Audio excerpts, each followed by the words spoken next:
Hi, hello and welcome back to F1 Challenge VB. My name is Mephisto and our epic journey through the history of Formula 1 continues today with the fourth round of the 1969 season, the Dutch Grand Prix. It was held on the 21st of June. It had 15 entries, all of them took part in the race, but 5 ended up retiring. The race was held over 90 laps and was completed in 2 hours, 6 minutes and 42 seconds. Rindt started the race from pole but retired on lap 16 with a broken half shaft. Stewart was second on the grid, Hill was third and finished the race in 7th, Eamon was 4th, Higgs 5th, and McLaren started the race from 6th but retired on lap 24 with a broken suspension. With Rindt out of the race, Stewart moved up one place to take the lead and win the Dutch Grand Prix from Siffert, who climbed from 10th into 2nd and crossed the line in 24.52 seconds after Stewart. Eamon gained one position to finish the race in 3rd, he was 30.51 seconds behind. Holm moved up from 7th into 4th, he was 37.16 seconds behind. Higgs kept his starting position and finished in 5th, he was 37.67 seconds behind, and Brabham, who started the race from 8th, rounded off the top 5. He was 1 minute 10.81 seconds behind. The fastest lap of the race went to Jackie Stewart, who posted a time of 1 minute 22.94 seconds on lap 5. Greetings from the exciting Zandvoort circuit, where a lap starts off with a long run down into turn 1, a tight 180-degree cambered right-hand hairpin. Next are turns 2 and 3 forming a medium speed left-right chicane, which leads into turn 4, a tight 180-degree cambered left-hand hairpin. This is followed by a series of fast kinks until we reach turn 7, a medium speed cambered right-hander. From here the track opens up once again until we reach turn 12, another medium speed cambered right-hander that leads into turn 13, a high-speed right-hand sweeper that brings us around onto the main straight, and that is a lap around the Zandvoort circuit.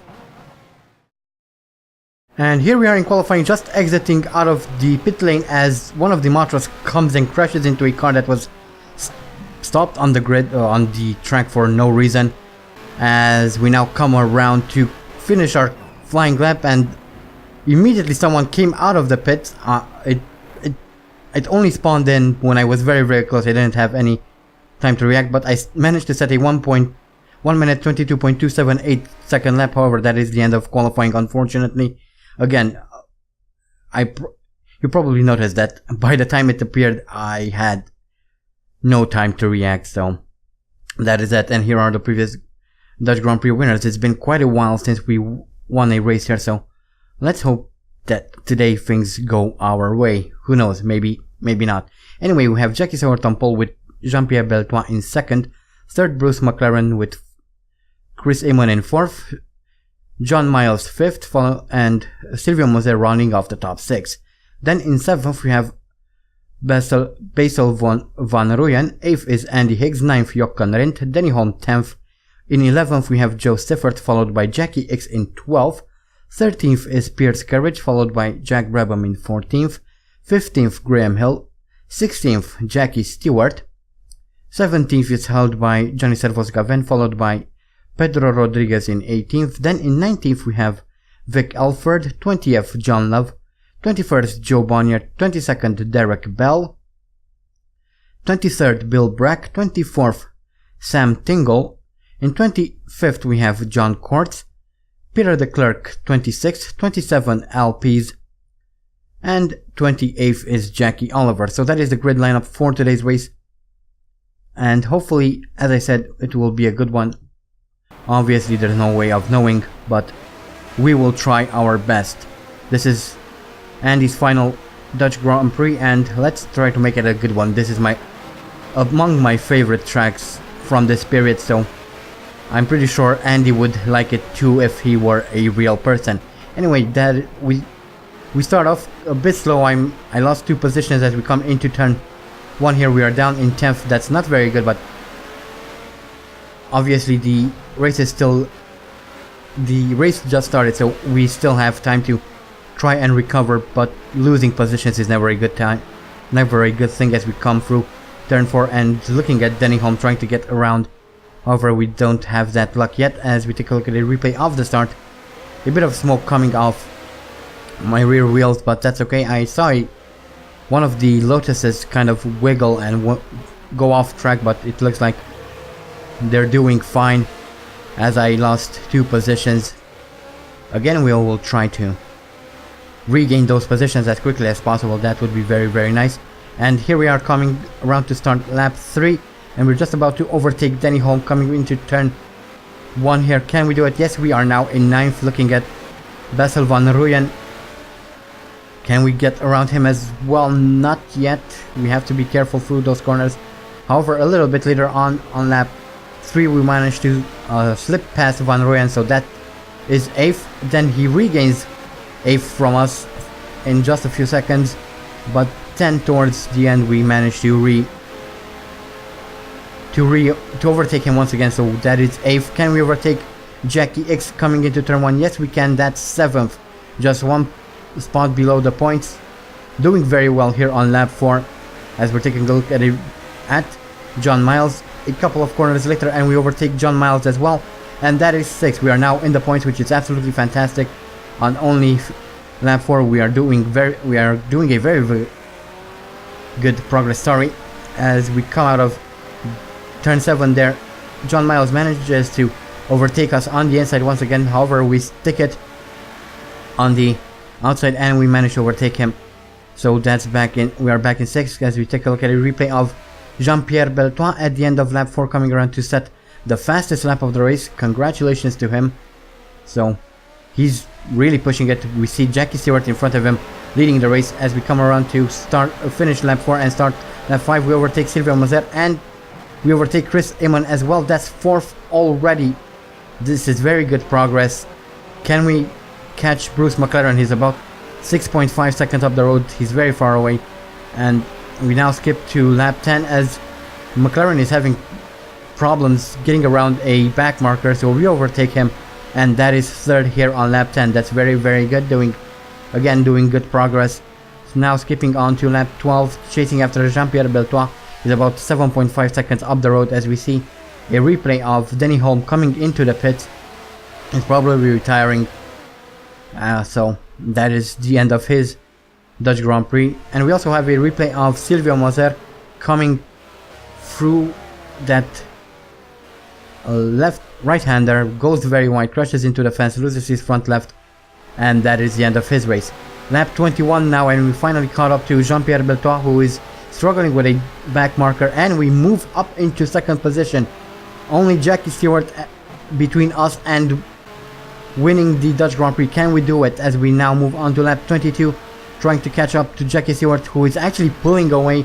So I was starting to be quite doubtful if we were able to catch Stewart, as we take a look at a replay of John Miles going wide through that right-hander, crashes into that wall and loses his front left wheel. Lap 23 now, and we are approaching a back marker. At this point I was completely convinced that there's no way I would be able to catch up to Jackie Stewart. There's just not enough time to close in the gap. He's way too far ahead, as we take a look at a replay of Johnny Servoz Gavin coming into the pit to retire as well. So that is the end of his Dutch Grand Prix. Unfortunate, but that is that. Lap 25 now, and suddenly I was catching up on Stewart, and we take the lead of the race out of the blue. I don't know what's happened. Jackie Stewart must have had some problem with his car. I have no idea what happened. And we have a replay actually of that. He touches one of the Lotuses, goes off track. We're now looking at a mountain of dirt, and look at that. Jackie Stewart is going off-road.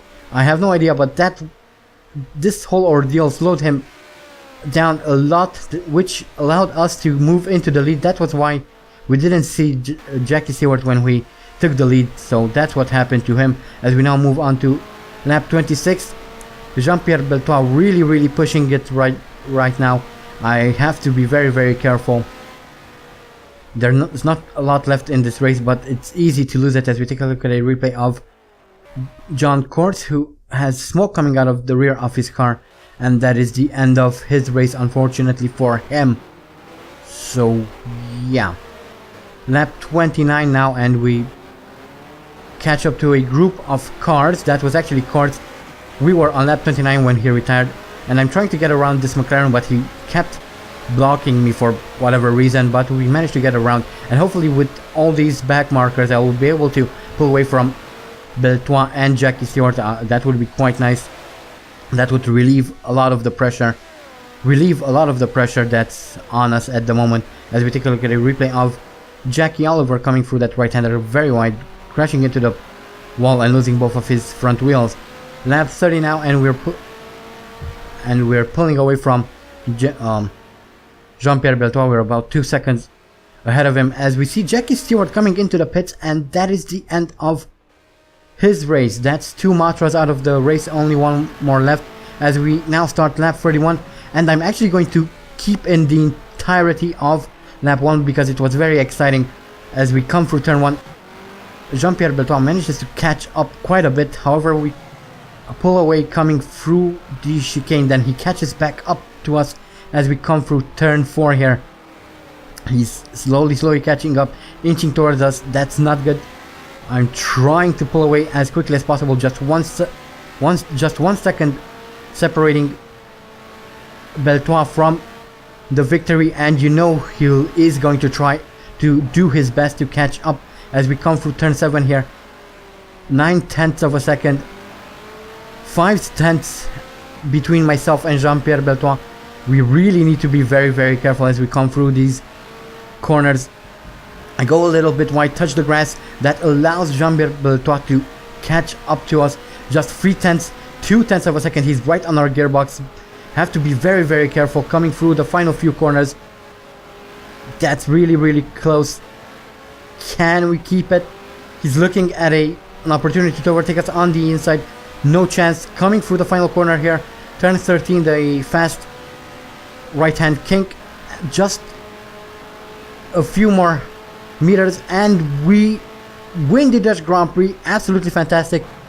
That was very close. I can't believe we managed to do that. Jean-Pierre Beltois finishes the race in 2nd, 3rd McLaren 4th, Jackie Higgs 5th, Jochen Rindt, Chris Amon is in 6th. Jean-Pierre Beltois also managed to post the fastest lap of the race, so congratulations to him. Here are all the other people who managed to finish, and here are all the retirements. 5 people retired from the race, just like in real life, although there were more people in the race overall here. But that was the Dutch Grand Prix. What a race. I didn't expect to win here, but the moment Jackie Stewart lost control of his car, I saw an opportunity. I tried to do my best to keep Beltois behind us, and it somehow worked out. I don't know how, but it did work out, and I'm very happy. So that's 1 victory closer to that 50 victory challenge we are aiming for by the end of Andy Higgs' career. But anyway, let's move on now, and here are the career statistics. This was Andy's 177th Grand Prix. His best start is from 1st, has 17 pole positions, has set 30 fastest laps, his best finishes in 1st, has completed 106 races, 82 of them in the points, has won 46 Grand Prix, 4 at the Indianapolis 500, 6 in Monaco, has 8 championships under his belt, has scored a total of 551 points, has retired 71 times, has experienced 3,667 out of 4,617 laps, has 8 bronze trophies, 17 silver trophies, 46 gold trophies, and as an extension, 46 podiums. And here is a quick look at the championship standings. Andy Higgs is pulling away in the championship with Higgs in 2nd, Pierce Courage in 3rd, Jackie Stewart, Jean-Pierre Beltois and Bruce McLaren sharing 4th.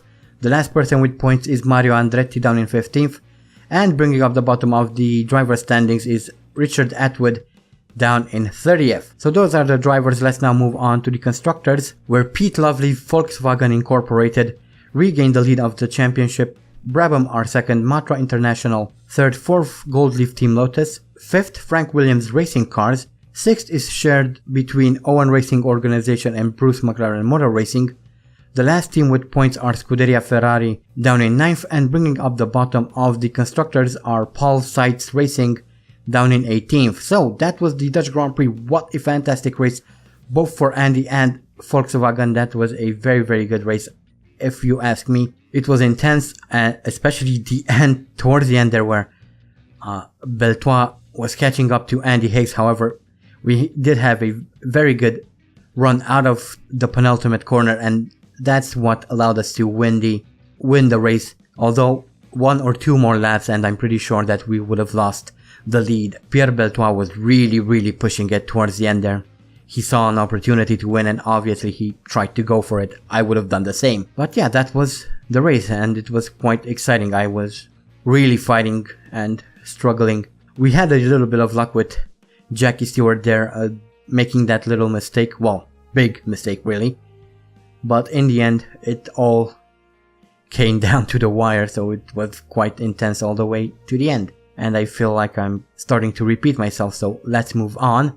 Our next race is the French Grand Prix at the Clermont-Ferrand circuit. I'm really looking forward to it. I enjoy that circuit quite a lot. It kind of reminds me of the Nordschleife, although a little bit faster. You know, it's kind of a, at least for me, it seems like a combination between Spa and the Nordschleife. So yeah, Clermont-Ferrand is quite a fun circuit in my opinion. But that is it for this video. Don't forget to vote for next season's team. Also, don't forget to vote for a name for Andy's son. Other than that, I hope you guys enjoyed this video. Thank you so much for watching and as always, stay sharp.